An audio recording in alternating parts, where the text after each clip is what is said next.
ಭಾದ್ರಪದ ಮಾಸದ ಗಣೇಶ ಚೌತಿಯಂದು ಗಣೇಶನ ಮೂರ್ತಿಯನ್ನಿಟ್ಟು ಪೂಜೆ ಮಾಡುವುದು ಸಾಮಾನ್ಯ. ಆದರೆ ಕರಾವಳಿ ಭಾಗದಲ್ಲಿ ಮಾಘ ಮಾಸದಲ್ಲೂ ಕೂಡ ಗಣೇಶ ಚತುರ್ಥಿಯನ್ನು ಆಚರಿಸುವ ಪದ್ಧತಿ ತಲೆತಲಾಂತರದಿಂದ ನಡೆದುಕೊಂಡು ಬಂದಿದೆ.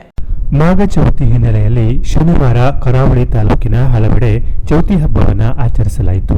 ಇಂದು ಪ್ರತಿಷ್ಠಾಪಿಸುವ ಮೂರ್ತಿಯನ್ನು ಹರಕೆ ಗಣಪತಿ ಎಂದೇ ಹೇಳಲಾಗುತ್ತದೆ.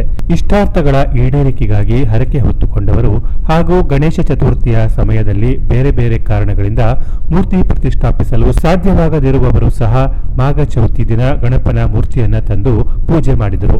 ಮನೆಗಳಲ್ಲಿ ಸಾರ್ವಜನಿಕವಾಗಿ ಏಕದಂತನ ಮೂರ್ತಿಯನ್ನು ಪ್ರತಿಷ್ಠಾಪಿಸಿ ಪೂಜಿಸಿ ವಿಸರ್ಜನೆ ಮಾಡಲಾಯಿತು. ಮಾಘ ಚೌತಿಯಂದು ಗಣಪತಿ ಮೂರ್ತಿಯನ್ನು ಮನೆಯಲ್ಲಿ ಪ್ರತಿಷ್ಠಾಪಿಸಿ ಪೂಜೆ ಸಲ್ಲಿಸುವ ಸಂಪ್ರದಾಯ ಹೆಚ್ಚಾಗಿ ಮಹಾರಾಷ್ಟ್ರ, ಗೋವಾದಲ್ಲಿ ಆಚರಿಸುತ್ತಾರೆ. ಕಾರವಾರ, ಗೋವಾ ಗಡಿಯಾಗಿರುವುದರಿಂದ ಜತೆಗೆ ಮಹಾರಾಷ್ಟ್ರ ಸಂಸ್ಕೃತಿ ಸಹ ಕಾರವಾರದಲ್ಲಿ ಇರುವ ಹಿನ್ನೆಲೆಯಲ್ಲಿ ಮಾಘ ಚೌತಿಯನ್ನು ಕಾರವಾರದಲ್ಲಿ ಸಹ ಆಚರಣೆ ಮಾಡುತ್ತಾ ಬಂದಿದ್ದು, ಅಂಕೋಲಾ, ಕುಮಟಾ ಭಾಗದಲ್ಲೂ ವಿಘ್ನೇಶನನ್ನು ಪೂಜಿಸಲಾಯಿತು. ಕಾರವಾರ ತಾಲೂಕಿನ ಮಾಜಾಳಿಯ ಗಾಂವ್ಗೇರಿಯಲ್ಲಿ ಹಾಗೂ ಕಾರವಾರ ನಗರದ ಮೀನು ಮಾರುಕಟ್ಟೆಯಲ್ಲಿ ಸಾರ್ವಜನಿಕವಾಗಿ ಗಣೇಶೋತ್ಸವ ನಡೆಯಿತು. ಮೋದಕ, ಪಂಚಕಜ್ಜಾಯ ಒಳಗೊಂಡು ಸಿದ್ಧಿವಿನಾಯಕನಿಗೆ ಪ್ರಿಯವಾದ ಖಾದ್ಯಗಳನ್ನ ತಯಾರಿಸಿ ವಿಶೇಷ ಪೂಜೆ ಸಲ್ಲಿಸಲಾಯಿತು. ಭಾದ್ರಪದ ಚೌತಿಯಲ್ಲಿ 1 ದಿನ, 5 ದಿನ ಹಾಗೂ 7 ದಿನ ಹೀಗೆ ಹಲವು ದಿನಗಳ ಕಾಲ ಗಣಪನ ಆರಾಧನೆ ಇರುತ್ತದೆ.